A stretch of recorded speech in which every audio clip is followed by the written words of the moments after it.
The gun pressed cold against Sana's temple, but her hands didn't shake as she clutched the mop handle. Lee Seung-jin's voice cut through the warehouse like a blade. Low, lethal, absolute. Let her go. Now. The tremor in his command wasn't anger.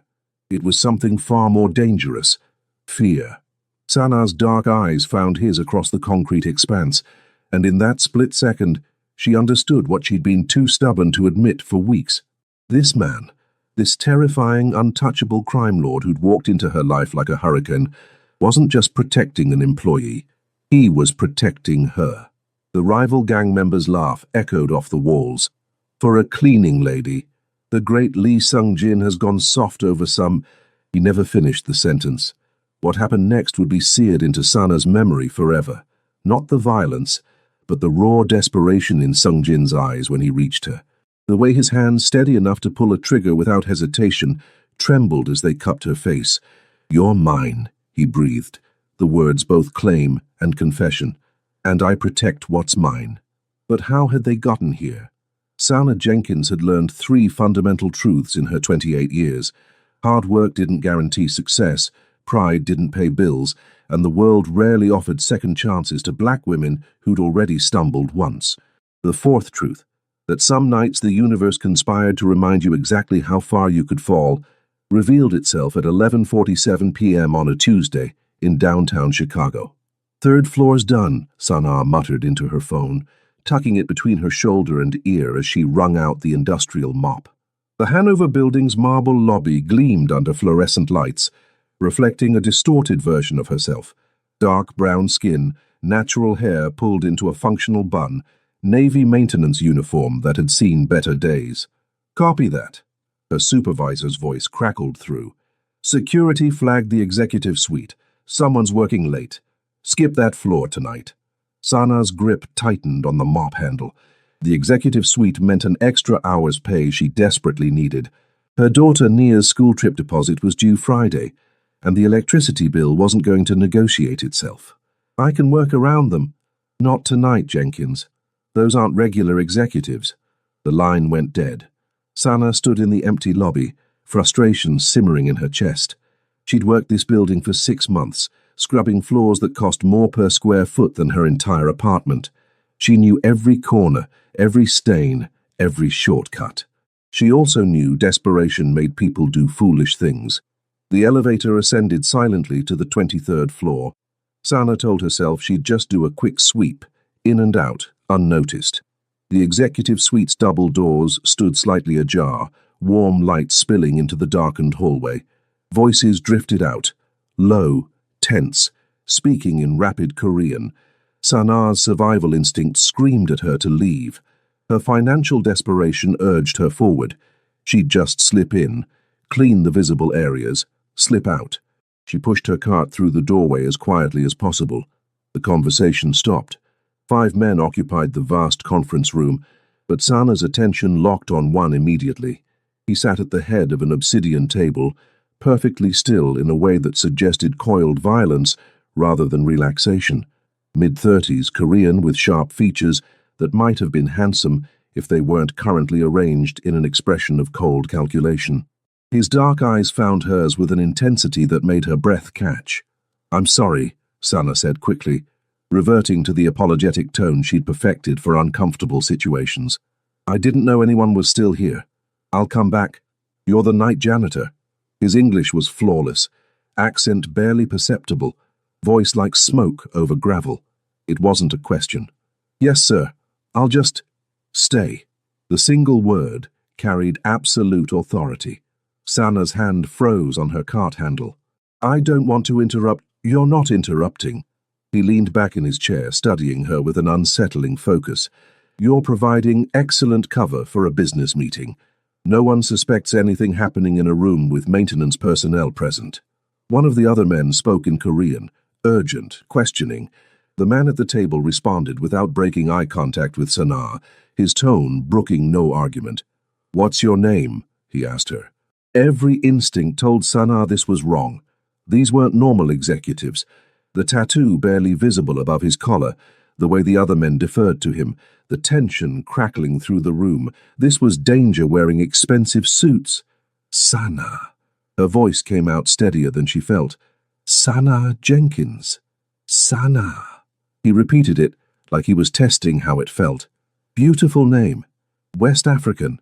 Swahili, she corrected automatically, then wondered why she was having this conversation at all. His lips curved slightly, not quite a smile, but close. Meaning? Art, or work of art. Fitting. The compliment landed unexpectedly, and Sana felt heat rise in her cheeks. She grabbed her cleaning supplies with more force than necessary. I'll just work quietly. You won't even know I'm here. I doubt that's possible. Sana ignored him, focusing on the expansive windows that overlooked Chicago's glittering skyline. She sprayed glass cleaner with deliberate precision, trying to tune out the resumed conversation in Korean. She couldn't understand the words, but she understood tone. They were discussing something serious, possibly dangerous. Numbers were mentioned repeatedly. Territory, consequences. She worked methodically, keeping her head down, trying to become invisible. You're very thorough. Sana, startled. The man had moved silently, now standing near the windows, watching her work. Just doing my job, sir. Lee, he said.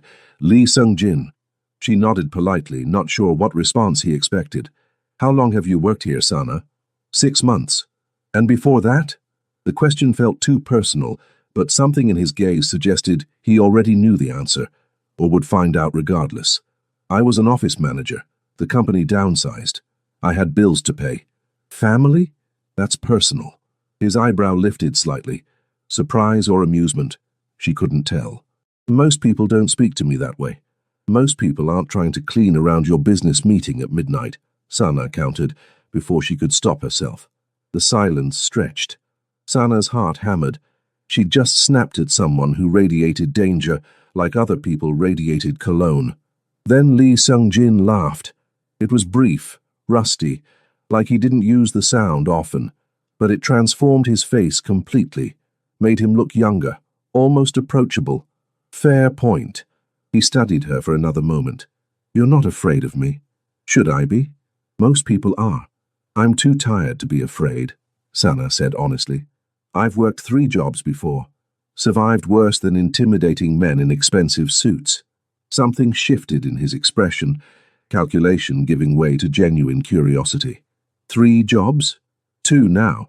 This one and weekend shifts at a diner in Bronzeville. That's what I need to do, Sana finished firmly. We all make our choices. One of the other men called out in Korean. Urgent. Warning. Lee Sung-jin's attention snapped away from her instantly, his entire demeanor changing. The brief moment of humanity vanished, replaced by cold command. He barked orders in Korean. The other men moved quickly, gathering documents, shutting laptops. You need to leave, Lee Sung-jin told Sana without looking at her. Now. I'm not finished. Now, Sana. The way he said her name, sharp with urgency rather than authority, made her grab her cart immediately. Something was wrong. The air itself felt charged with approaching danger. She was halfway to the door when the elevator chimed. Everyone froze. Back room, Lee Sung-jin ordered quietly. Take her. Hands gripped Sana's arms, not rough, but firm. She was pulled through a side door into what looked like a private office, her cart abandoned in the conference room. What's happening? She whispered to the man guarding the door, young Korean, looking almost as nervous as she felt. Rival organization, he breathed. You weren't supposed to be here. Through the crack in the door, Sana watched Lee Sung-jin face the newcomers. 6 men wearing different colored suits, but the same predatory expressions. The conversation was in Korean, but the tension needed no translation. Then one word cut through. Clear, sharp, dangerous. Jenkins. Sana's blood went cold. They were talking about her. Lee Sung-jin's response was low, controlled, but his hands had curled into fists at his sides. The rival leader laughed, said something else in Korean, then turned toward the side office. Don't move, the young guard whispered urgently. But Sana saw the rival approaching, saw the gun suddenly in his hand, saw the calculation in his eyes, and understood with perfect clarity that she'd walked into something far more dangerous than a late-night business meeting. She'd walked into a war, and somehow, impossibly, She'd just become a piece on the board. The standoff lasted exactly 47 seconds, but Sana would remember each one with crystal clarity for the rest of her life. Lee Seung-jin moved with controlled precision, positioning himself between Sana and the rival gang members. His voice remained steady, conversational even, but his body language screamed threat. The rival leader, older, scarred, radiating casual menace, smiled like he'd just won something. "Interesting," he said in accented English, clearly for Sana's benefit. "Lee Seung-jin protecting cleaning lady. Very interesting. She's an innocent civilian who happened to be doing her job," Seung-jin replied coolly. "This has nothing to do with her. Everything in this building tonight has to do with our negotiation." The rival's eyes swept over Sana with calculated assessment. "Pretty thing, strong spirit, I can see it. Would be shame if something happened." Sana's fingernails bit into her palms. She'd grown up in Englewood, survived the Chicago public school system, raised a daughter alone after her ex disappeared. She knew predators when she saw them. "Nothing's going to happen to her," Seung-jin said, and something in his tone made the temperature drop 10 degrees. "Because you're going to leave. Now. Or what?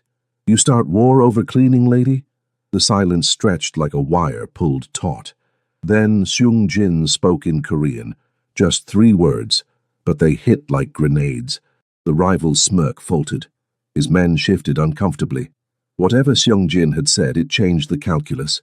The rival leader stared at him for a long moment, then laughed. Short, humorless. "We will talk again, Lee Seung-jin. Soon." They left as quickly as they'd arrived. The elevator doors closed with a soft chime that sounded absurdly normal after the tension. Sana realized she'd been holding her breath. "Are you hurt?" Seung-jin turned to her immediately, his sharp gaze scanning for injury. "I'm fine. What just—" "You need to leave this building. Tonight. Don't come back." The words hit harder than Sana expected. "This is my job. I'll arrange compensation, 6 months' salary." Sana's pride flared hot and immediate. "I don't want your money. I want to work." "That's not—" Seung-jin stopped, visibly controlling his frustration. "You don't understand what you walked into tonight." "Then explain it to me." "I can't. Won't," Sana corrected sharply. "There's a difference." They stared at each other, her defiant, him conflicted. His associates watched with barely concealed shock, like they'd never seen anyone challenge him before. "Miss Jenkins," Seung-jin said carefully, "I'm trying to protect you." "From what? Who are you people?" One of his men spoke rapidly in Korean. Seung-jin responded with a sharp gesture. "Not now. You should go home," he told Sana. "I'll have someone drive you. I have a car. I'll have someone follow you then to make sure you arrive safely. I've been getting home safely for 28 years without bodyguards." Seung-jin's jaw tightened. That was before the park organization knew your name. The casual way he said it, like it explained everything, made Sana's stomach turn. "I'm nobody to them. I'm just—" "You're someone I protected." His eyes held hers with uncomfortable intensity. "That makes you valuable. That makes you a target." The weight of that settled over Sana like a wet blanket. One random Tuesday night, one decision to clean a floor she should have skipped, and suddenly her life had complications she couldn't afford. "So what am I supposed to do? Quit? Hide?" "Temporarily, yes. I have a daughter." The words came out sharper than intended. "I have rent, bills, responsibilities. I don't have the luxury of hiding." Something flickered across Seung-jin's expression. Surprise, maybe respect. "You have a daughter." It wasn't a question, but Sana answered anyway. "Nia, she's 8, and she needs her mother to keep working, keep providing, keep being present, not disappear because of some gang politics I don't even understand." The room fell completely silent. Seung-jin studied her for a long moment, and Sana could practically see the calculations running behind his eyes. "How much do you make here monthly?" "That's—" "Answer the question." His commanding tone should have irritated her, but something in his focus suggested this wasn't casual curiosity. 2,200 at this job, another 1,800 at the diner. Not enough for Chicago rent and raising a child. It wasn't. Sana knew it, the universe knew it, but hearing this dangerous stranger state it so baldly made her defensive instincts flare. "I manage. You shouldn't have to just manage. Sung-jin pulled out his phone, typed rapidly. I'm offering you a position. I don't want private cleaner, one client only, my penthouse in Gold Coast. He looked up, meeting her skeptical gaze. 8,000 monthly. Day shift 8 to 4. Weekends off. Sana's breath caught. 8,000 was more than double her current income. It was stability, breathing room, the ability to actually save money. It was also too good to be true. Why would you pay someone 8,000 to clean your apartment? Because I need someone I can trust. Someone who proved tonight she can keep her head in dangerous situations. His expression softened, almost imperceptibly. Someone who puts her daughter first. You don't know anything about me. I know you work 2 jobs, support a child alone, and spoke your mind to a room full of dangerous men because you were too exhausted to be afraid. One corner of his mouth lifted slightly. That's enough. One of his associates spoke urgently in Korean, clearly objecting.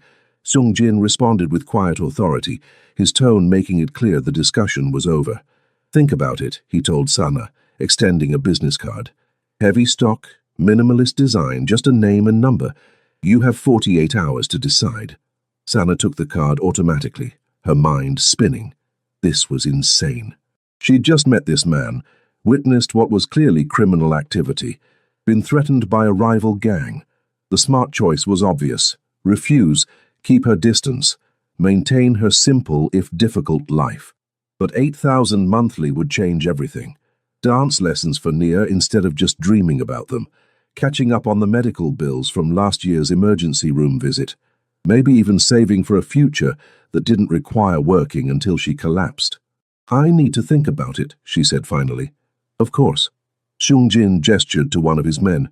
Junho will escort you to your car and drive behind you to ensure you arrive safely. That's really not necessary. Miss Jenkins. His eyes held hers with unmistakable intensity. After tonight, the park organization may be watching you. Until this situation resolves, you're under my protection. That's not negotiable. The possessive edge in his voice should have frightened her. Instead, it stirred something complicated. Frustration, curiosity, and against all logic, a flutter of something she refused to name. Fine, Sana conceded, too exhausted to argue. But just tonight. Sung-jin's slight smile suggested he knew she was lying to herself. The young man named Junho led her to the elevator, maintaining respectful distance. As the doors began to close, Sana caught one last glimpse of Lee Sung-jin, standing in the conference room like a king surveying his territory, eyes following her with an expression she couldn't quite read. The elevator descended, and Sana stared at the business card in her hand. She should throw it away, should forget this entire night, should run as far from Lee Seung-jin and his dangerous world as possible. But as she drove home through Chicago's late-night streets, a black sedan maintaining careful distance behind her, Sana Jenkins already knew the truth. She was going to call that number, not because she was drawn to danger or intrigued by a mysterious crime lord or desperate for financial security, though all those things were true. She was going to call because for the first time in years, someone had looked at her and seen more than just a struggling single mother trying to survive. He'd seen someone worth protecting. And God help her, that recognition had awakened something in her heart she thought had died long ago. Hope. Sana stared at the penthouse address on her phone, then up at the gleaming Gold Coast high-rise that pierced Chicago's skyline like a steel needle. This was a mistake. She'd known it was a mistake when she called the number on Lee Seung-jin's card. Known it when she gave her 2 weeks' notice at both jobs, though the look of relief on her supervisor's face at the Hanover building suggested they'd already heard about Tuesday night's incident. Known it when she'd explained to 8-year-old Naya that Mommy had a new job that paid better but required complete discretion. What's discretion? Nia had asked, her dark eyes curious over her bowl of cereal. It means we don't talk about Mommy's work with other people, Sana had explained carefully. It's private. Now, standing in the marble lobby where the doorman had greeted her by name, Sana wondered what exactly she was walking into. The elevator to the penthouse required a key card. The doorman had provided one with a practiced smile that suggested he'd seen many people make this same nervous journey. 43 floors later, the doors opened directly into Lee Seung-jin's home. Sana had expected opulence, What she hadn't expected was the understated elegance, clean lines, minimal furniture, floor-to-ceiling windows showcasing Lake Michigan's endless blue. Korean art hung on white walls, subtle and exquisite. The space felt more like a high-end gallery than a lived-in home. Miss Jenkins. Sana turned to find Seung-jin emerging from what appeared to be a home office, dressed more casually than she'd seen him. Black slacks, white dress shirt with the sleeves rolled to his elbows, revealing strong forearms marked with subtle tattoos. She shouldn't have noticed. Definitely shouldn't have felt her pulse quicken. "Mr. Lee," she responded professionally, clutching her bag of cleaning supplies like a shield. "Just Lee is fine when we're here." He gestured around the penthouse. "I'll show you everything today. Cleaning schedule is flexible, whatever works best for you. You're staying?" Sana had assumed he'd leave her to work, like most clients. "Today, yes. To answer questions, explain my preferences." His dark eyes held hers steadily. "And to make sure you're comfortable." The consideration caught her off guard. Most wealthy clients treated housekeepers like appliances. Functional, forgettable, easily replaced. Lee Seung-jin was watching her like she mattered. "I've been cleaning for 6 months, Sana said, more defensively than intended. "I know what I'm doing." "I don't doubt that." He moved toward the kitchen, all marble countertops and stainless steel appliances that looked barely used. "But this situation is different. Because you're paying me 4 times what a housekeeper normally makes. Because I trust you in my private space." He pulled out 2 bottles of water from the refrigerator, offering her one. "That's not something I give easily." Sana accepted the water, hyper-aware of his proximity in the vast kitchen. He smelled like expensive cologne and something else, something clean and distinctly masculine. "Focus," she ordered herself. "This is a job. Just a job." "I won't touch anything personal," she said firmly. "Won't move papers, won't go through belongings. You have my word." Something flickered across his expression. Approval, maybe relief. "I know." He leaned against the counter, arms crossed, and Sana fought not to notice how the position emphasized his broad shoulders. "That's why you're here." "Because I'm trustworthy? Or because I witnessed your midnight business meeting?" The directness made his eyebrows lift slightly. "Both. And because you stood up to me when most people wouldn't dare. I wasn't trying to be brave. I was trying to do my job." "Exactly." His gaze held hers with uncomfortable intensity. "You have integrity, Sana Jenkins. That's rare in my world." The use of her first name shouldn't have affected her, but his accent wrapped around it differently than anyone else's, made it sound like something precious. "Your world being—" She let the question hang deliberately. "Complicated." Lee pushed away from the counter, breaking the charged moment. "Let me show you the rest of the penthouse." He led her through rooms that felt more like showpieces than living spaces. Master bedroom with a bed large enough for 4 people, barely disturbed. Guest rooms that had clearly never seen guests. A home gym that actually showed signs of use, weights neatly racked, boxing bag in the corner showing wear. "You box?" Sana asked before she could stop herself. "Muay Thai, actually, and some traditional Korean martial arts." He glanced at her with something that might have been amusement. "Surprised? Should I be? Most people assume I just give orders and let others do the physical work. Most people probably haven't seen you move," Sana said, then immediately regretted the observation, because she had noticed. The way he'd positioned himself as a shield between her and danger, the controlled precision of every gesture, the contained power that radiated from him, even in stillness.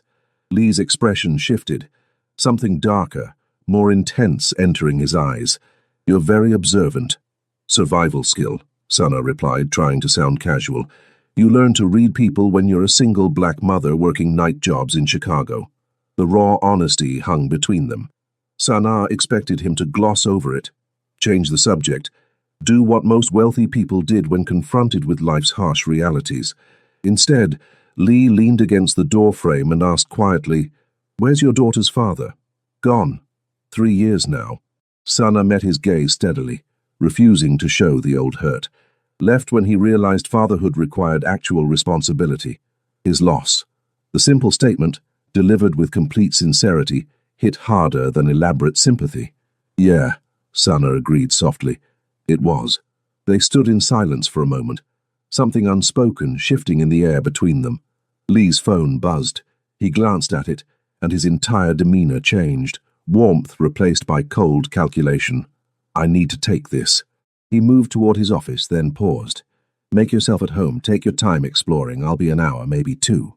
The door closed behind him, and Sana heard the shift to rapid Korean, low, tense, commanding. She should start cleaning. That's what she was being paid for. Instead, she found herself drawn to the floor-to-ceiling windows, staring out at the lake stretching endlessly toward the horizon. From up here, Chicago looked beautiful, manageable, nothing like the grinding struggle of street-level existence. Pretty view, huh? Sana startled. A young Korean man stood in the penthouse entrance, the same one from the Hanover building. Junho, she remembered. I didn't hear you come in. That's kind of the point of my job. He offered a friendly smile. I'm on security detail today. Don't mind me. Just making sure nobody unexpected shows up. Does that happen often? Unexpected visitors? Junho's smile faded slightly. Often enough. Before Sana could ask what that meant, Lee emerged from his office, his expression dark. He and Junho exchanged rapid Korean. Junho's body language shifted. Alert. Ready. Problem? Sana asked, though she already knew the answer. Lee's eyes found hers, and she saw something there that made her pulse jump. Not just concern, but something far more personal. The park organization is making moves, he said carefully. Nothing for you to worry about, but I'm increasing security around you and your daughter. Around? No. Absolutely not. Sana's voice sharpened. You're not dragging Nia into this. I'm not dragging her into anything. I'm protecting her from people who might use her to get to me. He moved closer, and Sana caught the scent of his cologne again. They know you work for me now. That makes both of you points of leverage. The reality settled over Sana like ice water.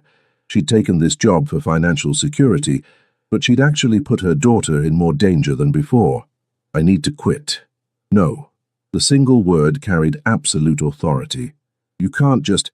If you quit now, they'll assume you know something valuable. That makes you more of a target, not less. Lee's gaze held hers intently. The safest thing for both of you is to continue as normal while I handle the park situation. And how long will that take?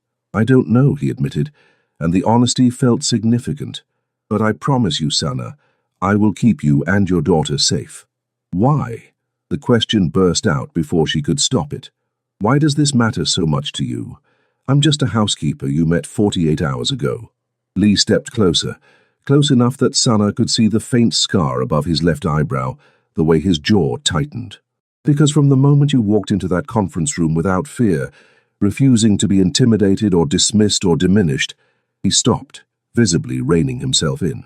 You matter, Sana, whether you believe it or not. The words hit her like a physical force, awakening feelings she'd buried for years under the weight of survival. I need to get to work, she said shakily, stepping back from whatever dangerous thing was crackling between them. Lee nodded slowly, but his eyes promised the conversation wasn't over. As Sana cleaned the penthouse that afternoon, hyper-aware of Lee's presence in his office and Junho stationed by the door, she couldn't escape the terrifying realization taking root in her heart. This wasn't just a job anymore, and Lee Sung-jin wasn't just her employer. He was quickly becoming something far more dangerous, someone she was beginning to trust. The lie unraveled on a Wednesday afternoon, while Sana was reorganizing Lee's bookshelf, a task he hadn't requested, but she'd noticed needed doing. Her phone buzzed, Nia's school number. Sana's heart dropped instantly to her stomach. Schools only called for bad reasons. Miss Jenkins. The principal's voice was professionally calm, which somehow made it worse. There's been an incident.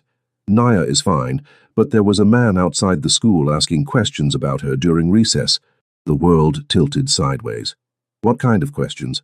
About her schedule, what time she's picked up, whether she has siblings. Our security team intervened immediately, but we thought you should know. The description matches. The principal hesitated. It matches someone who's been flagged by police as potentially connected to organized crime. Sana barely heard the rest. She was already grabbing her keys, her bag, moving toward the door. Lee emerged from his office, instantly alert. What's wrong? Someone was at Nia's school asking about her. His expression went from concern to lethal in half a heartbeat. Jun-ho, he barked. The security guard materialized instantly. Lee rattled off Korean too rapid for Sana to catch, then turned to her. I'm coming with you. You don't need to. They made it about your daughter. His voice was cold steel. That makes it unforgivable.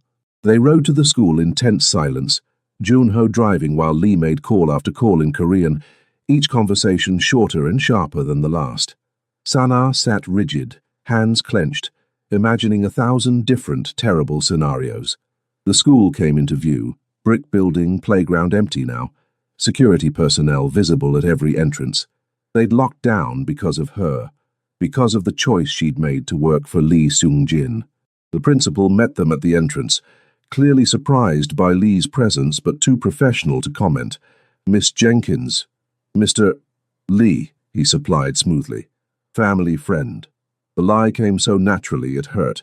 They were led to the office where Nia waited, small and scared in an oversized chair. The moment she saw Sana, her carefully maintained composure cracked. Mama! Sana swept her daughter into her arms, breathing in the familiar scent of Nia's hair products and the strawberry soap from this morning. Solid, real, safe. I've got you, baby. You're okay. There was a man, Nia whispered against Sana's neck. He was watching me through the fence. Miss Patterson made everyone come inside fast. Over Nia's head, Sana met Lee's eyes. His expression was carefully neutral, but she saw the rage simmering beneath. Controlled, cold, absolutely deadly. The security footage caught a clear image, the principal was saying. We've already filed a police report, but given the nature of the threat, I'd recommend— I'll handle it, Lee said quietly. The principal looked at him sharply. Mr. Lee, this is a matter for law enforcement. I said I'll handle it. Something in his tone made the principal step back slightly. Sana realized with sudden clarity that Lee Seung-jin was allowing people to see exactly how dangerous he could be, and it was terrifying. We need to go, Sana said, standing with Nia still in her arms. Her daughter was too big to carry comfortably anymore, but Sana couldn't bring herself to let go. In the car, Nia studied Lee with open curiosity. Are you Mama's new boss? Yes, Lee answered, his voice gentling considerably. I'm Lee, the one who pays better than the old jobs? Despite everything, Sana almost smiled. Nia had always been precocious, picking up on details adults thought they'd hidden. That's right, Lee confirmed. Mama says you're very private. That means we don't talk about you with other people. Your mama is very smart. Nia considered this, then asked with the blunt honesty of 8-year-olds, Are you the reason that bad man was at my school? The car filled with thick silence. Lee met Nia's eyes steadily, treating the question with the seriousness it deserved. Yes, and I'm very sorry. But I promise you, Nia, nothing like that will ever happen again. How do you know? Because I'm going to make sure of it. Nia studied him for a long moment, then leaned against Sana with the resilience of children who'd already learned life wasn't always safe. Okay, she said simply. Lee's expression shifted. Surprise, maybe respect for this little girl's courage. They drove to Lee's penthouse instead of Sana's apartment. She should have objected, but the truth was she didn't feel safe going home. Not yet. Not until she understood exactly what threat they were facing. Jun-ho stayed with Nia in the living room, producing a tablet with kids' shows like he'd done this before, while Lee led Sana into his office and closed the door. Tell me everything, she demanded before he could speak. No more vague explanations. No more protecting me from information I need. What exactly did I walk into that night? Lee studied her for a moment, then nodded slowly. A decision made. The Park Organization is the largest Korean crime syndicate on the North Side, he began. My organization, the Lee family, controls the South Side and most of the western suburbs. We've maintained an uneasy peace for 3 years, largely through defined territory agreements. Sana's stomach churned, but she forced herself to listen. The meeting you witnessed was a negotiation. The Parks want to expand into territory we've controlled for 2 decades. I refused. His jaw tightened. By protecting you that night, I revealed something they've been trying to determine for years. What? Whether I have vulnerabilities, people I care about beyond the organization. Lee's eyes held hers with uncomfortable intensity. You became proof that I do. The implication hit Sana like a physical blow. So they came after Nia to prove they could hurt me, to hurt you. Yes. This is insane. Sana's voice rose despite her efforts to stay calm. I'm nobody to you. I clean your apartment. Why would they think? Because I pay you 4 times the normal rate. Because I had you working day shifts instead of nights. Because I assigned personal security. Lee moved closer, and Sana could see the tension in every line of his body. Because I look at you like you matter. The words hung between them, loaded with meaning neither seemed ready to fully address. This was a mistake, Sana said, but her voice lacked conviction. I need to quit, take Nia, leave Chicago entirely. That won't stop them. Lee's hand caught her arm gently but firmly. Sana, running makes you look guilty, makes them think you know something valuable about our operations. They'd hunt you down eventually. So what's the alternative? Let my daughter be used as leverage in some gang war. The alternative is you trust me. His grip softened, thumb brushing against her wrist in a gesture that felt far more intimate than professional. Let me handle the parks. Let me keep you and Nia safe while I resolve this situation. How? I'm arranging a meeting with Park Min-jae, the organization's head. Face to face, no intermediaries. Lee's expression hardened. Going after children violates every code we live by. Even he wouldn't have ordered it directly. Someone in his organization is trying to start a war. And if you're wrong, if he did order it, then there will be war, Lee said simply. But Nia will be protected. You both will be. I give you my word. Sana wanted to laugh at the absurdity, trusting a crime lord's word to protect her daughter, but when she looked into Lee Sung-jin's dark eyes, she saw absolute conviction. Why? The question came out barely above a whisper. Why do you care so much? Lee's thumb continued its unconscious caress against her wrist, and Sana's traitorous body responded with awareness she couldn't suppress. Because you walked into my world with your head held high, refusing to be diminished or afraid. Because you work 2 jobs. He corrected himself. Worked 2 jobs to give your daughter a better life. Because you're intelligent, resilient, beautiful. He stopped abruptly, as if surprised by his own admission. Sana's breath caught. Lee, I know this is complicated. I know my world is dangerous. That I'm the last person you should trust. His hand slid up to cup her face, the gesture achingly gentle from someone so capable of violence. But the truth is, Sana Jenkins, from the moment you looked at me without fear, I was lost. The confession hung between them, raw and honest and terrifying.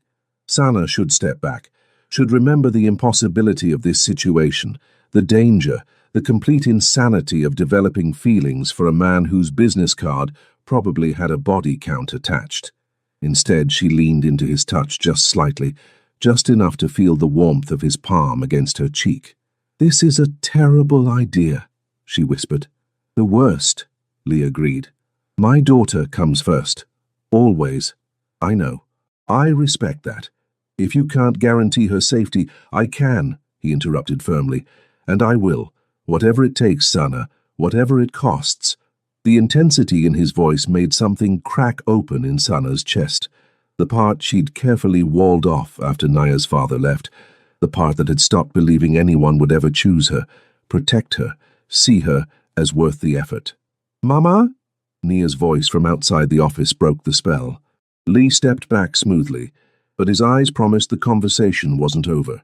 Sana opened the door to find her daughter standing there, Junho hovering protectively behind her. Can I have a snack? Nia asked. Mr. Junho said I should ask you first. Of course, baby. Sana forced normalcy into her voice. Let's see what Lee has in his kitchen. As she led Nia away, she felt Lee's gaze following her, heavy with promise and threat, and something far more dangerous than either. She was falling for him, and God help them both, she wasn't sure she wanted to stop. The meeting with Park Min-jae was scheduled for Friday night at a neutral location, a high-end Korean restaurant that doubled as Switzerland for Chicago's criminal organizations. Lee insisted Sana and Nia stay at his penthouse with round-the-clock security. Sana agreed, but only because her apartment building's locks were laughable and Nia's safety trumped her pride. Thursday night, Nia fell asleep in Lee's guest room, decorated in soft greys with blackout curtains that made the space feel like a cocoon. Sana sat on the edge of the bed, stroking her daughter's natural curls, feeling the weight of every decision that had led them here. She looks peaceful. Sana turned to find Lee in the doorway, watching them with an expression she couldn't quite read. She's resilient, Sana said quietly, not wanting to wake Nia. She's had to be. Lee entered silently, moving to stand near the window. I grew up in this world.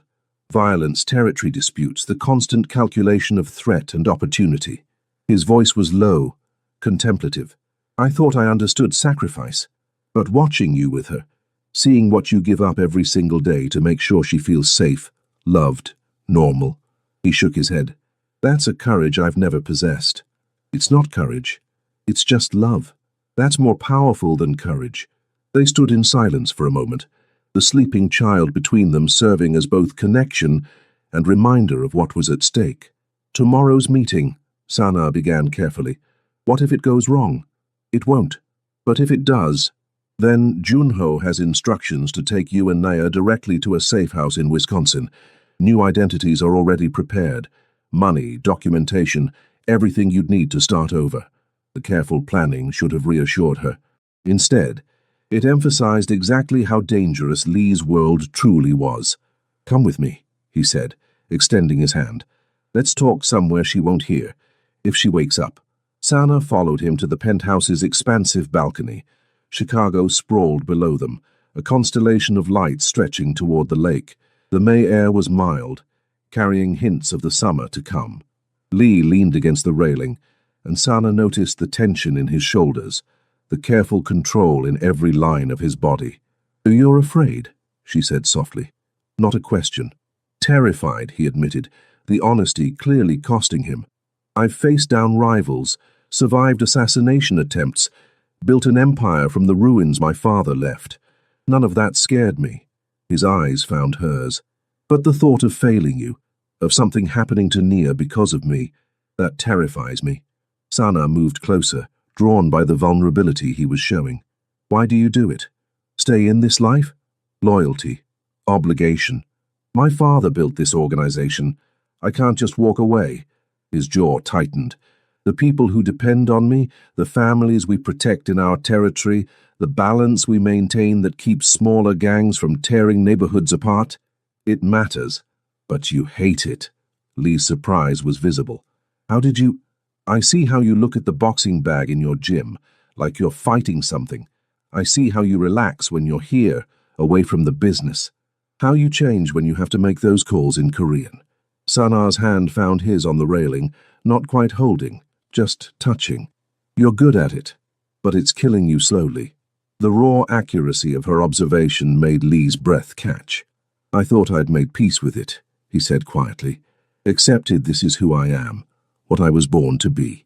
His hand turned, fingers interlacing with hers. Then you walked into that conference room, and suddenly I wanted... He stopped, struggling with words.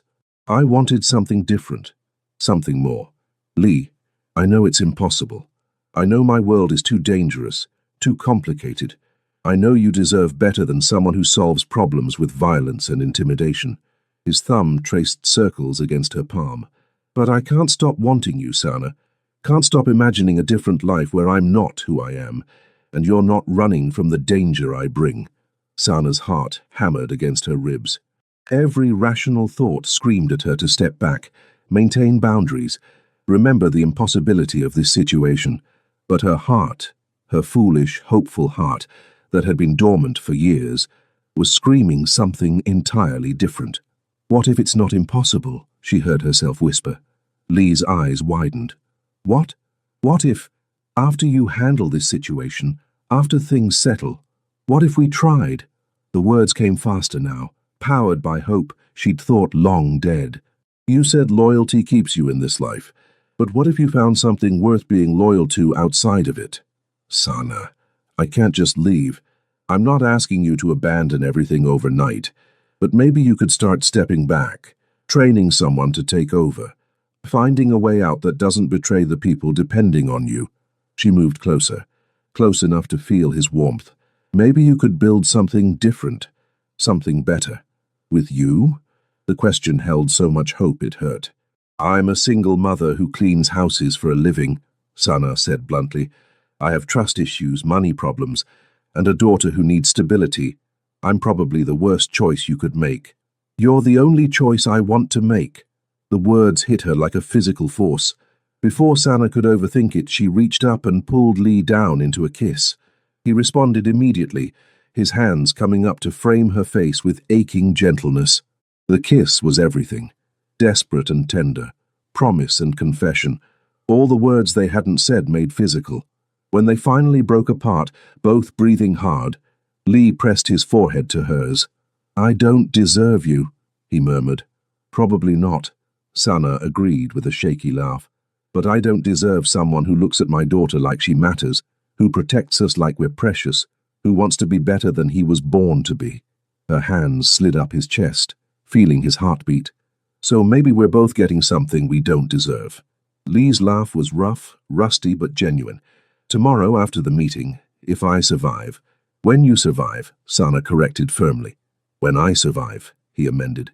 Something like wonder in his voice. Can I take you to dinner? Somewhere normal, not connected to business, just you and me.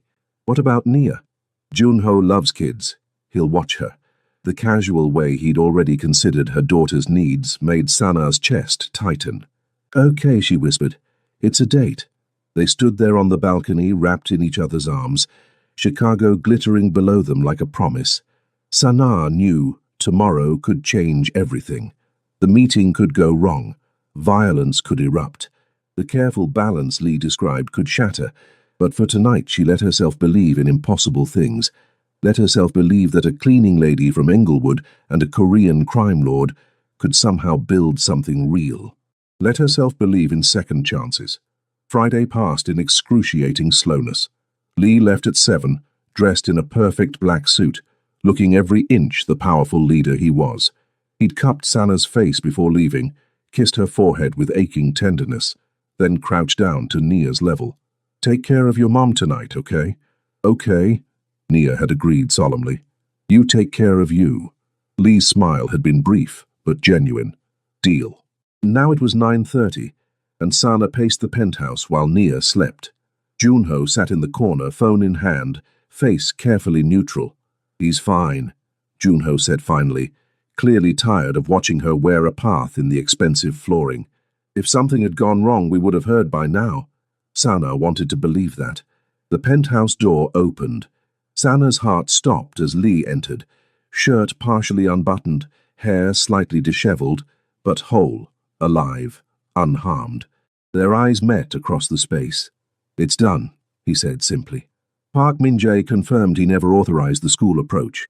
One of his subordinates was trying to start a war for personal advancement. Lee's expression hardened slightly. That's been resolved. Sana didn't ask what resolved meant. The threat to you and Nia is over, Lee continued, moving closer. Park personally guaranteed it.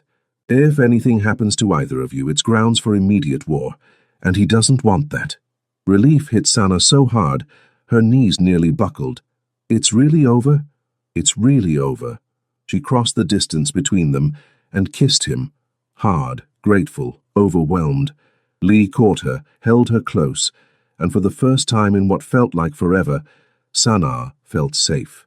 I believe we have a dinner date, Lee murmured against her lips.